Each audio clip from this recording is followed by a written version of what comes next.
Hello students, जल्दी से ये प्रॉब्लम समझ लेते हैं। ध्यान यहाँ रखिए, वीडियो देखते रहिए, चैनल को सब्सक्राइब करिए, शेयर करिए, लाइक करिए।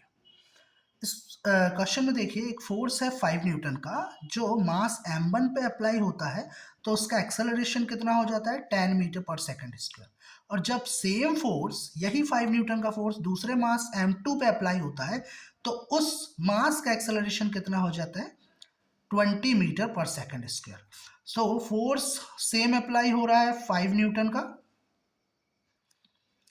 फर्स्ट मास है m1, तो एक्सेलरेशन मिल रहा है अपने को 10 मीटर पर सेकंड स्क्वायर का। और यही सेम फोर्स जब सेकंड मास m2 पे अप्लाई हो रहा है, तो एक्सेलरेशन मिल रहा है 20 मीटर पर सेकंड स्क्वायर।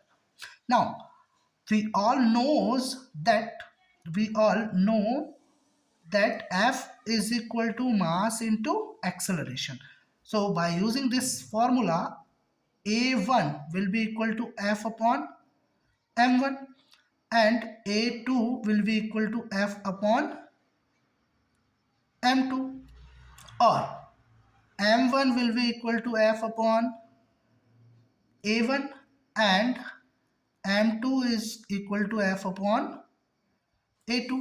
तो यहाँ से m1 की वैल्यू निकल जाएगी कितनी, f की वैल्यू हमने रख दी 5 और इसकी रख दी 10।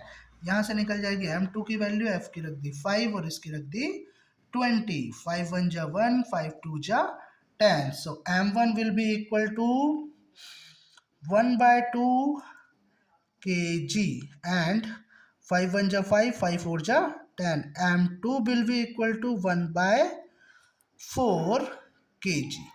अब क्वेश्चन में ये बोल रहा है कि यही सेम फोर्स यदि उस बॉडी पे अप्लाई किया जाए जिसका मास इन दोनों को टाई करने पे आएगा, मतलब इन दोनों मासेस को एक साथ टाई कर दें और सेम फोर्स अप्लाई करें, तो उसका एक्सेलरेशन कितना होगा। So m1 plus m2 is equal to 1/2 plus 1/4। ये आ गया 4 LCM, यहाँ पे लगाए तो 2 + 1 is equal to 3/4 kg।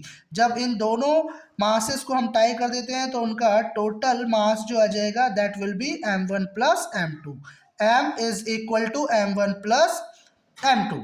Now same force apply हो रहा है 5 न्यूटन का, so acceleration a will be f upon capital M।